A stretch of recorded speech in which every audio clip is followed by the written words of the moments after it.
Hello everyone, my name is Gulab Shah और आप सभी देख रहे हैं हमारा official channel the learners community DUSOL। I hope आप सभी ठीक होंगे और आप सभी अपनी अपनी स्टडी बहुत अच्छे से कर रहे होंगे।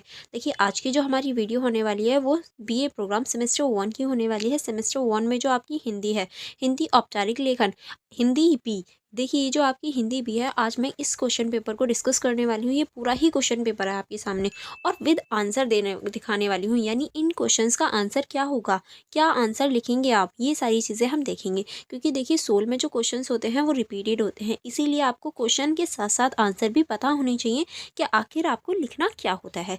देखिए, ये जो पूरा ही क्वेश्चन पेपर है आपका 60 मार्क्स का है और आपको 2 घंटे दिए जाएंगे, ठीक है। और यहाँ देखिए, जो लैंग्वेज वाले हमारे एग्जाम होते हैं उनमें सभी जो प्रश्न होते हैं वो करने अनिवार्य होते हैं। बस ये होता है हमें अथवा में क्वेश्चन देखने को मिलता है, ठीक है। चलिए स्टार्ट करेंगे। हम लोग पहले क्वेश्चन पेपर देखेंगे। जैसे कि आप देख सकते हैं, हमारा फर्स्ट ही क्वेश्चन है, भारत में कार्यालय हिंदी की वर्तमान स्थिति पर लेख लिखिए। यानी भारत में जो कार्यालय हिंदी है इसका जो वर्तमान स्थिति है, यानी प्रेजेंट टाइम में इसकी स्थिति कैसी है, ये आपको बताना है। और फिर अथवा वाला क्वेश्चन है। अथवा में है हमारा व्यावसायिक हिंदी से आप क्या समझते हैं, उदाहरण देकर समझाइए। यानी जो हमारी व्यावसायिक हिंदी है वो क्या है, क्या समझते हैं आप व्यावसायिक हिंदी से, ये आपको बताना है और साथ में उदाहरण भी देना है। और देखिए, ये सारे ही जो हैं ये 12 नंबर के क्वेश्चन हैं। आप इन दोनों में से कोई भी एक अटेम्प्ट कर सकते हैं। नेक्स्ट क्वेश्चन है हमारा, टिप्पण की परिभाषा देते हुए अच्छे टिप्पण की विशेषताएं लिखिए। यानी आपको बताना है टिप्पण आखिर होता क्या है, इसकी परिभाषा देनी है और एक अच्छा जो टिप्पण होता है उसकी विशेषताएं बतानी है, ठीक है। और चलिए, इसके जो अथवा में क्वेश्चन दे रखा है उसको देख लेते हैं। जैसे कि आप देख सकते हैं, इसके अथवा में है, प्रतिवेद किसे कहते हैं, इसे लिखते समय किन किन बातों का ध्यान देना चाहिए। यानी आपको इस क्वेश्चन में बताना है कि प्रतिवेद आखिर होता क्या है और जब हम इसको लिखते हैं तो इसको लिखते समय हमें किन किन बातों पर ध्यान केंद्रित करना चाहिए या ध्यान देना चाहिए, ठीक है।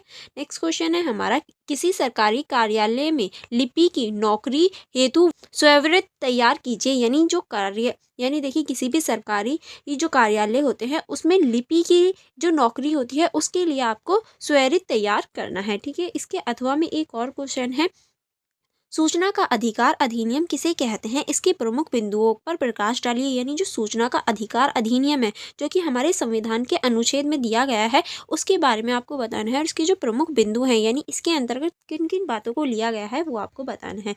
नेक्स्ट क्वेश्चन है हमारा क्वेश्चन नंबर 4, अपने मोहल्ले में वर्षा के कारण उत्पन्न हुई जल भराव की समस्याओं की और ध्यान आकर्षित करने के लिए नगर पालिका के स्वास्थ्य अधिकारी को पत्र लिखिए। यानी आपके मोहल्ले में वर्षा हुई थी जिसकी वजह से क्या हो गया, जल जो है वो भर गया है। आपको इसी समस्या को लेकर जो नगर पालिका है उसको एक पत्र लिखना है, ठीक है। नेक्स्ट है हमारा अथवा में ही क्वेश्चन है, सूरज कुंड मेला इस बार उत्तरांचल राज्य पर आधारित है, इस पर एक प्रेस विज्ञापन तैयार कीजिए। यानी देखिए, जो सूरज कुंड मेला है वो इस बार जो है उत्तरांचल राज्य पर आधारित है। इस विषय पर आपको एक प्रेस जो विज्ञापन होता है, एडवर्टीजमेंट होता है, वो आपको तैयार करना है, ठीक है।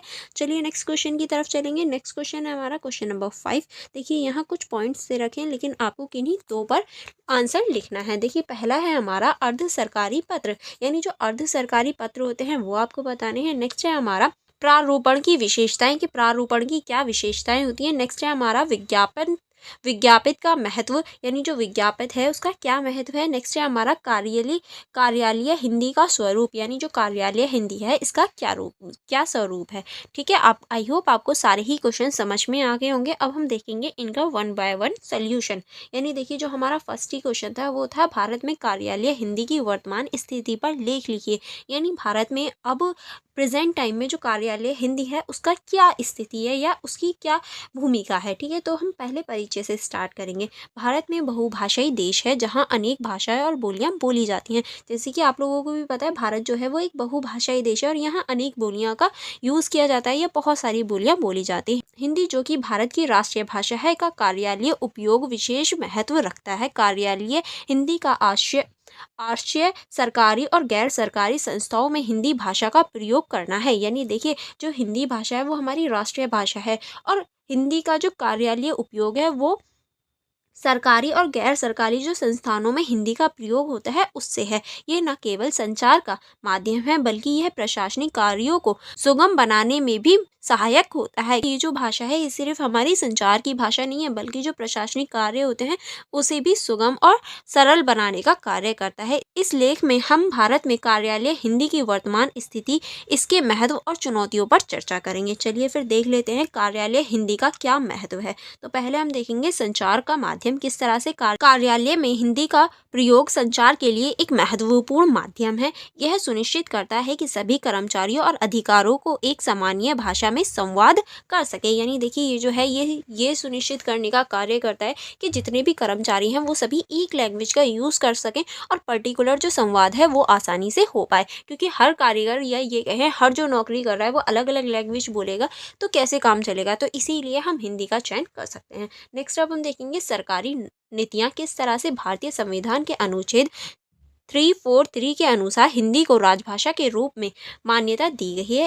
इससे सरकारी कार्यों में हिंदी का उपयोग बढ़ गया। क्योंकि देखिए जो हमारा संविधान है इसका जो अनुच्छेद 343 है इसके अनुसार जो हिंदी है वो एक राजभाषा है और इसमें जो सरकारी कार्य हैं या ये कहीं सरकारी नीतियां हैं उनको ही हिंदी में लाया जाता है। अब हम देखेंगे सामाजिक समावेश, कार्यालय उपयोग विभिन्न भाषाई समूहों के बीच समन्वय स्थापित करता है। यह सामाजिक समावेशिता को बढ़ावा देता है क्योंकि इसी की वजह से जो सामाजिक समावेशिता है वो बढ़ती है और जो हमारा कनेक्टिविटी है वो और ज़्यादा हो जाती है। अब हम देखेंगे शिक्षा और प्रशिक्षण, कई सरकारी और निजी संस्थाओं में हिंदी में शिक्षा और प्रशिक्षण प्रदान किया जाता है जिसमें कर्मचारियों की दक्षता बढ़ती है। क्योंकि देखिए जब हम हिंदी का यूज़ करते हैं तो लोग अच्छी तरीके से समझ पाते हैं, तो उनकी जो दक्षता है वो भी बढ़ जाती है कार्य करने की। ठीक है, अब हम देखेंगे वर्तमान में स्थिति के हिंदी की जो वर्तमान में स्थिति है। तो पहले हम देखेंगे सरकारी कार्यालयों में उपयोग, यानी जो सरकारी कार्यालय हैं उनमें किस तरह से उपयोग होती है।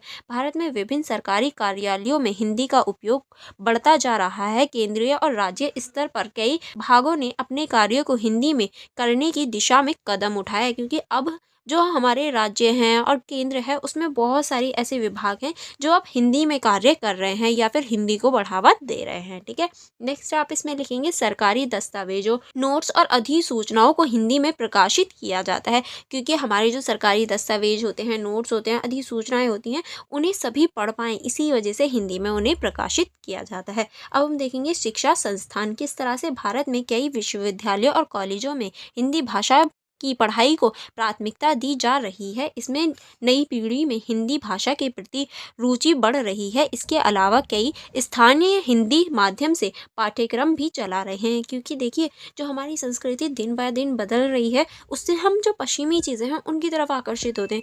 पश्चिमी चीज़ों में एक इंग्लिश भी है जिसकी तरफ हम ज़्यादा आकर्षित होते हैं और जो हमारी मूलभूत चीज़ें हैं, हमारी हिंदी है, हम उसे भूलते जा रहे हैं। इसी वजह से बहुत सारे विश्वविद्यालय या फिर ये कहूँ कॉलेजेस ने जो हिंदी भाषा है उसको अधिक प्राथमिकता दी है और जो हिंदी भाषा है उसमें रुचि बढ़ाने का प्रयास किया है। ठीक है, अब हम देखेंगे व्यापारिक क्षेत्र में भी हिंदी का उपयोग बढ़ रहा है। कंपनियां अपने विज्ञापनों, मार्केटिंग सामग्रियों और ग्राहक सेवा में हिंदी का प्रयोग कर रही हैं। इससे ग्राहकों के साथ बेहतर संवाद स्थापित हो रहा है। क्योंकि देखिए अगर कोई चीज़ इंग्लिश या फिर अनदर लैंग्वेज में होती है तो जो विज्ञापन वाले होते हैं उन्हें कोई ज़्यादा फ़ायदा नहीं होता। क्योंकि हमारे भारत में जो मोस्ट ऑफ द पीपल हैं या मोस्ट ऑफ द पब्लिक है वो हिंदी बोलना प्रेफर करती है, हिंदी बोलती है, जिसकी वजह से जो विज्ञापन है वो ज़्यादा संपर्क नहीं बना पाते। लेकिन अगर विज्ञापन या फिर मार्केटिंग जो होती है वो हिंदी में होती है तो संवाद अच्छी तरीके से पहुंच पाता है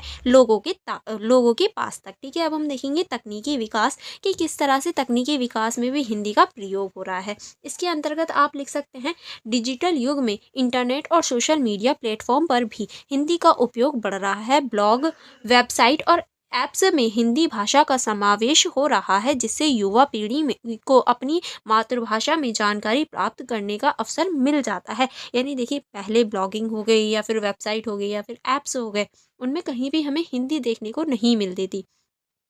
लेकिन अब जो ब्लॉगिंग है, वेबसाइट हैं, ऐप्स हैं, उनमें चयन करने का ऑप्शन आ जाता है कि आप इंग्लिश में देखना चाहते हैं या हिंदी में देखना चाहते हैं, जिसकी वजह से युवा पीढ़ी में जो मातृभाषा है हिंदी है, उसके जो जुड़ाव है वो और ज़्यादा बढ़ता जा रहा है। अब हम देखेंगे चुनौतियाँ कि कौन-कौन सी ऐसी चुनौतियाँ हैं, क्योंकि देखिए हमारी हिंदी भाषा कितनी भी स्थापित क्यों ना हो, लेकिन उसे कुछ ना कुछ चुनौतियों का सामना करना ही पड़ता है। तो पहले हम देखेंगे भाषाई विविधता, किस तरह से भारत में भाषाई विविधता के कारण विभिन्न भाषाओं के बीच संतुलन बनाना चुनौतीपूर्ण होता है।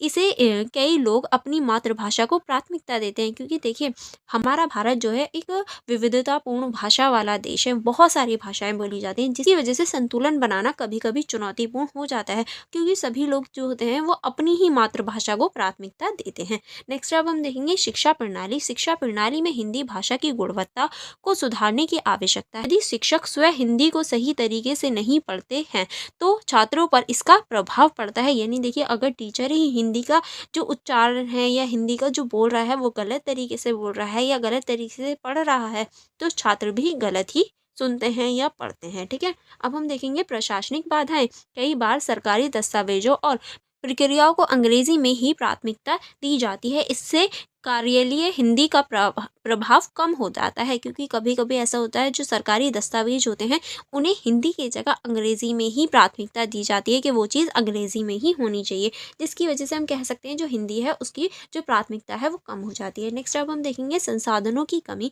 कार्यालयों में उचित संसाधनों की कमी भी एक बड़ी चुनौती होती है, जैसे कि हिंदी टाइपिंग सॉफ्टवेयर या अन्य तकनीकी उपकरणों की उपलब्धता। यानी देखिए अगर कार्यालयों में जहाँ हम कार्य कर रहे हैं वहाँ ऐसा सॉफ्टवेयर ही नहीं है कि हम हिंदी में टाइप कर पाएँ, तो क्या हिंदी का यूज़ करना तो बहुत मुश्किल हो जाएगा। अगर देखिए मोबाइल में ही ये सॉफ्टवेयर नहीं होता कि हम हिंदी की टाइपिंग कर पाते, तो ये जो आप नोट्स देख पा रहे हैं ये क्या बन पाते? नहीं बन पाते। तो इस वजह से ये भी हम समस्या के रूप में देख सकते हैं। अब हम देखेंगे निष्कर्ष। निष्कर्ष में आप लिखेंगे भारत में कार्यालय हिंदी की स्थिति धीरे-धीरे बेहतर हो रही है। सरकारी और निजी क्षेत्रों दोनों में इसका उपयोग बढ़ रहा है। हालांकि इसके सामने कुछ चुनौतियां भी हैं, जैसे कि अभी हमने देखी, जिनका समाधान आवश्यक है। हमें यह सुनिश्चित करना चाहिए कि कार्यालय कार्य में हिंदी का अधिकतम उपयोग हो, ताकि यह न केवल एक संचार माध्यम बने बल्कि सामाजिक समावेशिता और राष्ट्रीय पहचान को भी मजबूती दे। क्योंकि देखिए जो हिंदी है वो सिर्फ हमारी ही भाषा नहीं है, बल्कि हमारे राष्ट्र की भी भाषा है। हमारे राष्ट्र की पहचान भी हमारी हिंदी भाषा है। इसके लिए हमें शिक्षा प्रणाली को सुधारने, संसाधनों की उपलब्धता सुनिश्चित करने और जागरूकता कार्यक्रम चलाने की आवश्यकता है, ताकि जो लोग हैं वो हिंदी के लिए अवेयर हो पाएँ और उन्हें भी फील हो कि हमारी जो मातृभाषा है हमें उसे आगे बढ़ाना चाहिए। ठीक है। चलिए नेक्स्ट क्वेश्चन की तरफ चलेंगे, जो इसका अथवा वाला क्वेश्चन है। इसके अथवा में जो क्वेश्चन था वो है व्यावसायिक हिंदी से ये आप क्या समझते हैं, उदाहरण देकर समझाइए। यानी आपको इस क्वेश्चन में व्यावसायिक हिंदी को समझाना था, वो भी उदाहरण देकर। चलिए परिचय देख लेते हैं। व्यावसायिक हिंदी का तात्पर्य उस हिंदी भाषा से है जो व्यावसायिक और औपचारिक संदर्भों में उपयोग की जाती है। यह व्यापार, उद्योग, सरकारी कार्यालयों और अन्य पेशेवर क्षेत्रों में संचार का एक महत्वपूर्ण माध्यम है। यानी देखिए पर्टिकुलर व्यवसाय के लिए जो भाषा का यूज़ होता है वो हमारी व्यावसायिक हिंदी कहलाती है। व्यापार के लिए हो गया, उद्योग के लिए हो गया, सरकारी कार्यालयों के लिए हो गया, क्योंकि कुछ पर्टिकुलर वर्ड्स होते हैं जो हम एक ही क्षेत्र में यूज़ करते हैं। व्यावसायिक हिंदी का उद्देश्य स्पष्टता, प्रभावशालीता और औपचारिकता के साथ संवाद होता है। ठीक है। इस लेख में हम व्यावसायिक हिंदी की परिभाषा, उसके महत्व, विशेषताएं और कुछ उदाहरण पर चर्चा करेंगे। चलिए देखेंगे। पहले हम देखेंगे व्यावसायिक हिंदी की परिभाषा। कि अगर हम व्यावसायिक हिंदी की बात कर रहे हैं तो इसकी परिभाषा में हम लिख सकते हैं व्यावसायिक हिंदी वह भाषा है जिसका उपयोग व्यावसायिक गतिविधियों, संवाद, रिपोर्टिंग और अन्य औपचारिक कार्यों में किया जाता है। यानी जो व्यावसायिक हिंदी है ये संवाद के लिए, रिपोर्टिंग के लिए और अन्य जो औपचारिक चीज़ें होती हैं उनमें कर सकते हैं। इसमें तकनीकी शब्दावली, औपचारिक वाक्य संरचना और स्पष्टता पर ध्यान केंद्रित किया जाता है। ये न केवल संवाद को सरल बनाती है बल्कि पेशेवर वातावरण में प्रभावी संचार को भी सुनिश्चित करती है, क्योंकि जिस पेशे से हम बात कर रहे होते हैं, जिस पेशे की हम बात कर रहे होते हैं यानी जॉब्स वगैरह की, हम उसी के वर्ड्स यूज़ करते हैं। अब हम देखेंगे व्यावसायिक हिंदी का महत्व। यानी जो व्यावसायिक हिंदी है इसका क्या महत्व है। तो पहले हम देखेंगे संचार का माध्यम। व्यावसायिक हिंदी विभिन्न व्यवसायों में संचार का एक महत्वपूर्ण माध्यम है। ये कर्मचारियों, प्रबंधन और ग्राहकों के बीच संवाद को सुगम बनाती है, क्योंकि ये जो है ये एक तरह से कर्मचारियों, प्रबंधन और जो ग्राहक होते हैं उनके बीच कनेक्टिविटी बनाने का कार्य करती है। नेक्स्ट अब हम देखेंगे राजभाषा का प्रयोग। भारत में हिंदी को राजभाषा के रूप में मान्यता प्राप्त है। सरकारी कार्यालयों में, संस्थानों में हिंदी का उपयोग आवश्यक होता है। यानी देखिए हिंदी जो है वो हमारी राजभाषा है और सरकारी क्षेत्रों में या सरकारी कार्यालयों में हम हिंदी का प्रयोग देख सकते हैं। नेक्स्ट अब हम देखेंगे सामाजिक समावेशिता। व्यावसायिक हिंदी विभिन्न भाषाई पृष्ठभूमियों वाले लोगों के लिए एक समानवीय भाषा के रूप में कार्य करती है, क्योंकि ये अलग अलग लोगों को एक समानवीय पृष्ठभूमि देती है जिसमें सभी लोग एक समानवीय रूप से संवाद कर पाते हैं। ठीक है, नेक्स्ट अब हम देखेंगे प्रभावी प्रस्तुति। किस तरह से व्यावसायिक हिंदी का सही उपयोग करने से विचारों और सूचनाओं को प्रभावी ढंग से प्रस्तुत किया जाता है। यानी हम सही सूचना और जो सही वर्ड्स हैं उनका यूज़ करके एक प्रभावी जो सूचना है वो दे सकते हैं। अब हम देखेंगे व्यावसायिक हिंदी की विशेषताएं कि इसकी क्या क्या विशेषताएं। तो पहले हम देखेंगे औपचारिकता। व्यावसायिक हिंदी में औपचारिकता का ध्यान रखा जाता है। इसमें शिष्टाचार, सम्मान का पालन किया जाता है। यानी देखिए इसमें जो उल्टे सीधे वर्ड्स हैं या फिर बेकार वर्ड्स हैं उनका यूज़ नहीं किया जाता, शिष्टाचार का यूज़ किया जाता है। अब हम देखेंगे स्पष्टता। इसमें संदेश को स्पष्ट और संक्षिप्त रूप से प्रस्तुत किया जाता है ताकि प्राप्तकर्ता आसानी से समझ सके। यानी देखिए जो भी संदेश होगा उसे स्पष्ट और संक्षिप्त में दिया जाएगा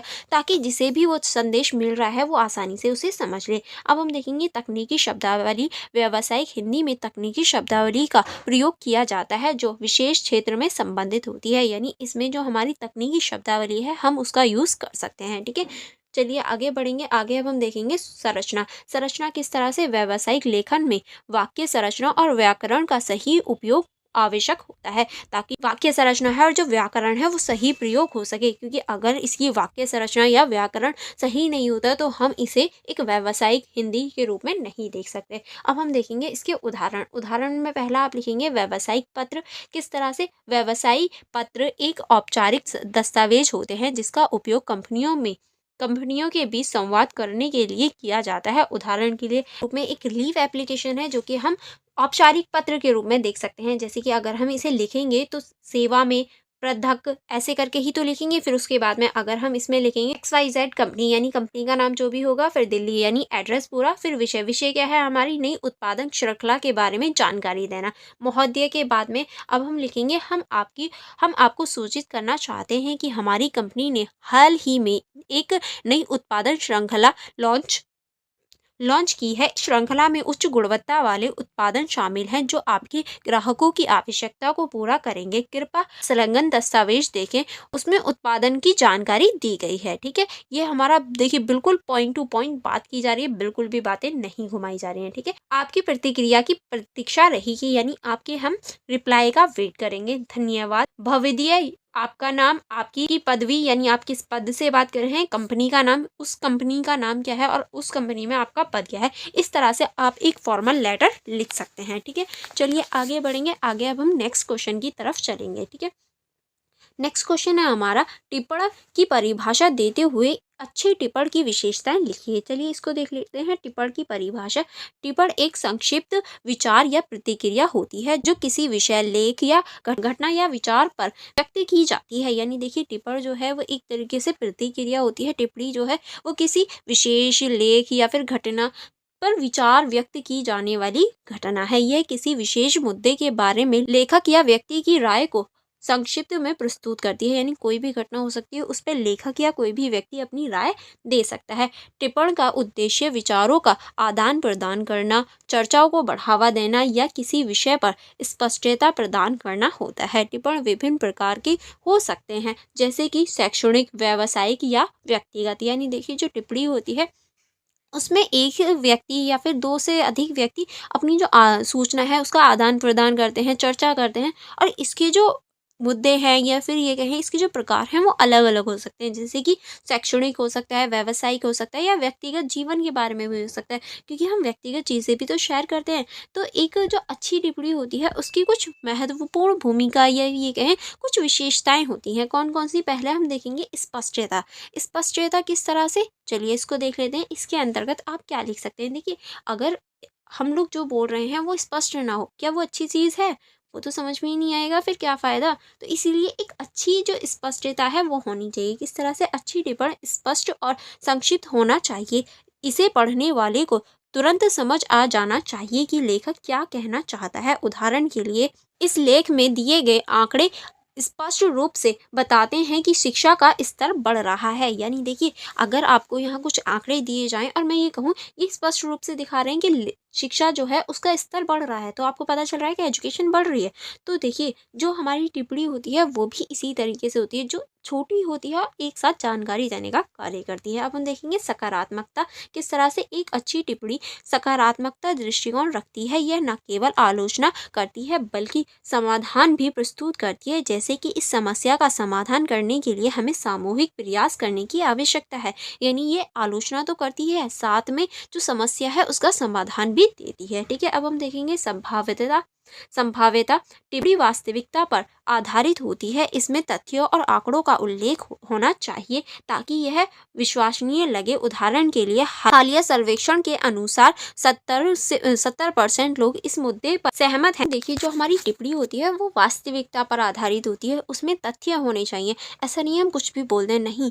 जो संरक्षण होता है, जो हमारी वास्तविकता है वही होना चाहिए और उसे हम परसेंटेज के आधार पर भी बता सकते हैं। ठीक है, आगे चलेंगे। आगे हम देखेंगे संवेदनशीलता। इसके अंतर्गत आप लिखेंगे, अच्छी टिप्पणी संवेदनशीलता का ध्यान रखती है। इसे लिखते समय लेखक को यह समझ आना चाहिए कि उसके शब्दों का दूसरों पर क्या प्रभाव पड़ेगा। उदाहरण के लिए, इस विषय पर चर्चा करते समय हम सभी दृष्टिकोणों का सम्मान करना चाहिए। यानी देखिए, अगर कोई लिख रहा है तो उसे ये ध्यान में रखना चाहिए कि हमारे जो वर्ड्स हैं वो दूसरे पर क्या प्रभाव डालेंगे। ऐसा नहीं हम कुछ भी बोल दें, नहीं, क्योंकि वो दूसरे को भी कहीं ना कहीं प्रभावित करते हैं। अभी देखिए, मैं आपको पढ़ा रही हूँ, बोल रही हूँ, पोलाइट वर्ड्स का यूज़ कर रही हूँ, मैं आपसे तू तड़ाक या फिर कोई बदतमीजी नहीं बोल रही हूँ। क्योंकि अगर मैं आपको तू तड़ाक करके बोलूँगी या कुछ और वर्ड्स बोलूँगी तो रिप्लाई में भी तो मुझे वही मिलेगा। तो इस वजह से जो बोलने वाला है या जो लिखने वाला है उसे इस चीज़ का ध्यान देना चाहिए कि दूसरे पर क्या असर पड़ेगा। ठीक है, अब हम देखेंगे विचारशीलता। इसके अंतर्गत आप लिखेंगे, एक अच्छी टिप्पणी विचारशील और गहन होनी चाहिए। इसमें लेखक अपने विचारों को विकसित कर सकता है और अन्य स्पष्ट रूप से व्यक्त कर सकता है, जिससे कि इस मुद्दे पर गहराई से विचार करने पर यह स्पष्ट होता है कि हमें इन नीतियों की आवश्यकता है। यानी देखिए, जो व्यक्ति है उसे ऐसी चीज़ें बतानी चाहिए जिससे मुद्दा जो है वो स्पष्ट रूप से पता चले और पता चले कि हमें इसकी आवश्यकता है। ठीक है, नेक्स्ट अब हम देखेंगे संक्षिप्तता। टिप्पणी संक्षिप्त होनी चाहिए ताकि पाठक इसे जल्दी से पढ़ सकें और समझ सकें। लंबे जटिल वाक्य पाठकों को भ्रमित करते हैं। यानी जो टिप्पणी होती है वो छोटी होनी चाहिए और स्पष्ट होनी चाहिए। ऐसा ना हो बहुत लंबी है और बातों को घुमाए जा रहे हैं, तो जो पढ़ने वाला व्यक्ति है वो भ्रमित हो सकता है या उसकी समझ से परे हो सकती है। ठीक है, आगे अब हम देखेंगे उदाहरणों का उपयोग। अच्छी टिप्पणी में उदाहरणों का उपयोग करना फायदेमंद होता है। इसमें विचारों को स्पष्ट करने में मदद मिलती है। उदाहरण के लिए, जैसे कि पिछले वर्ष के दौरान इस मुद्दे पर कई चर्चा हुई है। यानी देखिए, जो अच्छा टिप्पणी करने वाला होता है वो उदाहरण का यूज़ करता है, जिसकी वजह से जो व्यक्ति है उसे जल्दी से समझ में आ जाते हैं और वो उस चीज़ को समझ पाता है, जो इस बात को दर्शाता है कि यह है कितना महत्वपूर्ण है, ताकि जो सामने वाला है उसे पता चल पाए कि वो कितनी महत्वपूर्ण चीज़ के बारे में बात कर रहा है या फिर वो कनेक्ट कर पाए। अब हम देखेंगे इस क्वेश्चन का निष्कर्ष। निष्कर्ष में आप लिख सकते हैं, टिप्पणी एक महत्वपूर्ण संचार माध्यम है जो विचारों और प्रतिक्रियाओं का आदान प्रदान करता है। एक अच्छी टिप्पणी स्पष्टता, सकारात्मकता, भावनात्मकता, संवेदनशीलता, विचारशीलता, संक्षिप्तता और उदाहरणों के साथ होनी चाहिए। ये विशेषताएं टिप्पणियों को प्रभावित करती है और संवाद को आगे बढ़ाने में मदद करती है। क्योंकि देखिए, ये जो एक अच्छी टिप्पणी है वो सकारात्मकता, स्वभावता, संवेदनशीलता और विचारशीलता और जो संक्षिप्तता है उसको बताती है और उदाहरण के साथ होती है, ताकि जो पढ़ने वाले व्यक्ति हैं या सुनने वाले व्यक्ति हैं उन्हें अच्छे से समझ में आ जाए। ठीक है, नेक्स्ट अब हम देखेंगे इसका अथवा वाला क्वेश्चन। क्या आप इसके अथवा में क्या लिख सकते हैं। अथवा में क्वेश्चन है, प्रतिवेदन किसे कहते हैं, इसे लिखते समय किन किन बातों पर ध्यान देना चाहिए। यानी इस क्वेश्चन में आपको बताना है प्रतिवेदन क्या होता है, इसको लिखते समय हमें किन किन बातों पर ध्यान देना चाहिए। चलिए देखेंगे पहले प्रतिवेदन क्या है। तो तो पहले हम देखेंगे परिचय। प्रतिवेदन एक औपचारिक दस्तावेज होता है जिसमें किसी विशेष विषय, घटना या गतिविधि के बारे में जानकारी संकलित की जाती है। यानी प्रतिवेदन जो है वो एक औपचारिक दस्तावेज होता है जिसमें विशेष विषय के बारे में या घटना के बारे में जानकारी दी जाती है। इसका उद्देश्य तथ्यों, आंकड़ों और विश्लेषण के माध्यम से पाठकों को एक स्पष्ट और संक्षिप्त जानकारी प्रदान करना है। यानी ये जो है ये आंकड़ों के माध्यम से, विश्लेषण के माध्यम से एक स्पष्ट और सटीक जो जानकारी है वो देता है पाठकों को। प्रतिवेदन आमतौर पर सरकारी, शैक्षणिक या व्यावसायिक संदर्भों में लिखा जाता है। यानी जो प्रतिवेदन है वो सरकारी हो सकता है, शैक्षणिक हो सकता है या फिर व्यावसायिक हो सकता है, और इसे विभिन्न प्रकार की जानकारी जैसे कि निष्कर्ष, सिफारिश और सुझाव शामिल होते हैं। यानी इसके अंतर्गत निष्कर्ष हो जाएगा, सिफारिश हो जाएगी या फिर सुझाव हो सकते हैं। प्रतिवेदन लिखते समय ध्यान देने योग्य बातें, यानी जो हम प्रतिवेदन लिखते हैं तो हमें क्या क्या चीज़ें, बातें जो हैं वो ध्यान देनी चाहिए। प्रतिवेदन लिखते समय कुछ महत्वपूर्ण बातें हैं जिन्हें हमें ध्यान देना चाहिए, जिसमें कि पहला आप लिखेंगे स्पष्टता और संक्षिप्तता। किस तरह से प्रतिवेदन को स्पष्ट और संक्षिप्त रूप में लिखना चाहिए, पाठकों को आसानी समझ में आ सके कि प्रतिवेदन किस विषय पर है और इसमें क्या जानकारी दी गई है। जटिल वाक्य संरचना से बचना चाहिए। यानी देखिए प्रतिवेदन जो होना चाहिए वो स्पष्ट होना चाहिए और सटीक होना चाहिए, ताकि पढ़ने वाले को पता चल जाए कि प्रतिवेदन में क्या बताया गया है, क्या जानी है, क्या जानकारी है। जो वाक्य हैं वो जटिल ना हो या फिर ऐसे वर्ड्स का यूज़ ना हो जो बहुत ज़्यादा हार्ड हो। नेक्स्ट हम देखेंगे संरचना। प्रतिवेदन की एक निश्चित संरचना होती है जिसमें कुछ भाग हैं जिन्हें शामिल या फिर जोड़ा जाता है। यानी इसी तरीके से हम लिखते हैं प्रतिवेदन को। तो पहला होता है हमारा शीर्षक पृष्ठ। इसमें प्रतिवेदन का शीर्षक, लेखन का नाम और तारीख शामिल होती है। यानी सबसे पहले हमें जो प्रतिवेदन का विषय है वो लिखना होता है, लेखन का नाम लिखना होता है और तारीख लिखनी होती है। फिर आता है हमारा सारांश। यह प्रतिवेदन का संक्षिप्त में विवरण होता है। यानी पूरे में हम क्या बात करने वाले हैं, किस बारे में है, उसके बारे में हमें थोड़ा सा परिचय देना होता है, जिसको हम सारांश बोलते हैं। फिर आता है हमारा परिचय। यह विषय का परिचय दिया जाता है और यह बताया जाता है कि प्रतिवेदन क्यों लिखा जा रहा है। यानी यहाँ हम विषय का परिचय देते हुए ये बताते हैं कि हम इसे क्यों लिख रहे हैं। ठीक है, नेक्स्ट अब हम देखेंगे मुख्य भाग। इसमें तथ्य, आंकड़ों और विश्लेषण को प्रस्तुत किया जाता है। यानी क्या तथ्य हैं, क्या आंकड़े हैं, ये सारी चीज़ें बताई जाती हैं। फिर आता है निष्कर्ष। यहाँ पर मुख्य बिंदुओं को सारांश किया जाता है, यानी ये इसका कंक्लूजन है। फिर आती हैं सिफारिश। यदि आवश्यक हो तो सुझाव दिए जाएं। यानी अगर सुझाव मांगे गए हैं या सुझावों की आवश्यकता है तो जो सिफारिश हैं या फिर ये कहूँ सुझाव हैं वो दिए जाते हैं। नेक्स्ट अब हम देखेंगे तथ्यों का सही उपयोग। यानी किस तरह से इसमें तथ्यों का सही उपयोग होता है। प्रतिवेदन में प्रस्तुत किए जाने वाले सभी तथ्यों और आंकड़ों को सही और विश्वसनीय स्रोतों से प्राप्त किया जाना चाहिए। इसमें प्रतिवेदन की विश्वसनीयता बढ़ती है, क्योंकि देखिए जो भी हम तथ्य हैं या जो भी चीज़ें हैं उन्हें सही जगह से यूज़ करना चाहिए। जहाँ से भी हम ले रहे हैं वो विश्वसनीय स्रोत होने चाहिए, क्योंकि जो हमें पढ़ेगा या हमारी नोट्स पढ़ेगा उसका भी तो भरोसा हम पे बनेगा। तो इसी वजह से एक विश्वसनीयता बननी चाहिए। ठीक है, चलिए आगे बढ़ेंगे। आगे अब हम देखेंगे भाषा और शैली। किस तरह से प्रतिवेदन लिखने के लिए औपचारिक भाषा का उपयोग होना चाहिए। सरल और स्पष्ट शब्दों का प्रयोग करें ताकि सभी पाठकों इसे आसानी से समझ सकें। यानी हमें सरल और स्पष्ट भाषा का यूज़ करना चाहिए ताकि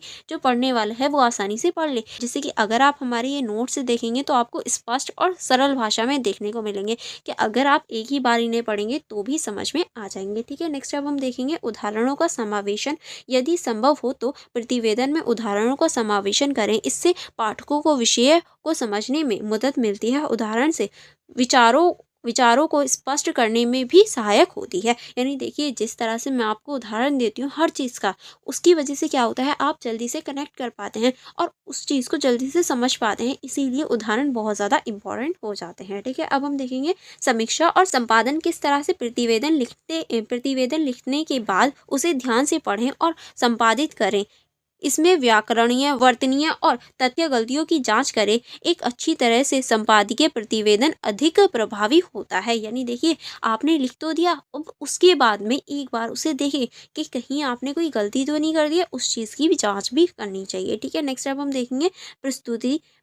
प्रतिवेदन की प्रस्तुति भी महत्वपूर्ण होती है। इसे साफ सुथरे ढंग से प्रस्तुत करें जिससे यह पेशेवर लगे। उचित फ़ॉन्ट्स आकार, अंतरालीय और पृष्ठ व्यवस्था पर ध्यान रखना चाहिए। यानी देखिए, जब भी हम प्रतिवेदन लिख रहे हैं तो उसे साफ सुथरे तरीके से हमें प्रस्तुत करना चाहिए। ऐसा नहीं है हमने गलत सरल कर दिया, बहुत सारी कटिंग कर दी। अब देखिए, जैसे ये लिखा हुआ है, ये एक फॉर्मेट में लिखा हुआ है बिल्कुल साफ तरीके से, लेकिन यहीं अगर मैं यहाँ ये जो वर्ड्स है इसको काट दूँ, यहाँ इसको काट दूँ, यहाँ पर ये इस तरह से मैं इसमें सर्कल बना दूँ और फिर यहाँ पर ये कह दूँ ये गलत हो गया है, या ये यहाँ पे रॉन्ग लगा दूँ, फिर मैं आपके सामने ये प्रेज़ेंट करूँ कि लो ये आपके नोट्स हैं। आप देखते ही बोलोगे ये तो कितना अजीब-सा लग रहा है, इतने सारे वर्ड्स कट रहे हैं, ये क्या हो रहा है? यहाँ रॉन्ग का निशान है, दैट मीन्स ये गलत होगा। ये सारी चीज़ें आपके दिमाग में चलेंगी। तो ये सारी चीज़ें ना हो, इसी वजह से जो हमें फ़ॉन्ट्स हैं वो सारी चीज़ें क्लियर रखनी चाहिए। अगर ये वर्ड्स बहुत ज़्यादा बड़ा हो जाए, ये छोटा हो जाए, तो फ़ॉन्ट्स जो है वो छोटा-बड़ा हो सकता है, जिसकी वजह से जो प्रभाव है वो नकारात्मक हो सकता है, ठीक है? तो हमें इन सारी चीज़ों का ध्यान रखना चाहिए। अब हम देखेंगे निष्कर्ष। निष्कर्ष में आप लिख सकते हैं, प्रतिवेदन एक महत्वपूर्ण दस्तावेज होता है जो किसी विशेष विषय पर जानकारी प्रदान करता है, जैसे कि अभी हमने देखा।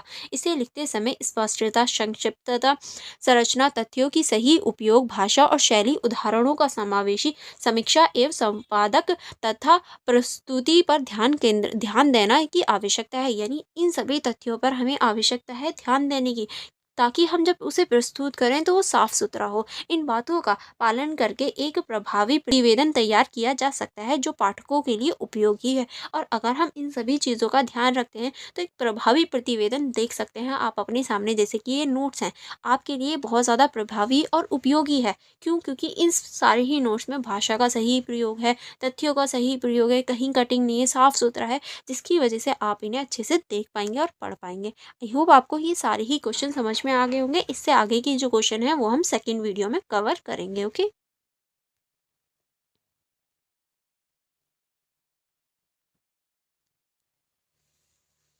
सो मोर वीडियोस आप हमारी इंस्टाग्राम आईडी को चेकआउट कर सकते हैं। आप हमारे टेलीग्राम ग्रुप को ज्वाइन कर सकते हैं। अगर आपने अभी तक हमारे यूट्यूब चैनल को सब्सक्राइब नहीं किया है तो आप सब्सक्राइब कर लीजिए, ताकि हमारी जो अपकमिंग वीडियोस हैं सर की और मेरी, आप देख पाएँ। देखिए, ये जो हमारा ऐप है द लर्नर्स कम्युनिटी DUSOL, इसके माध्यम से आप मैंने अभी तक जितने भी नोट्स पढ़ाए हैं, सर ने जितने भी नोट्स पढ़ाए हैं, सभी आप देख सकते हैं और अपनी सेल्फ स्टडी कर सकते हैं।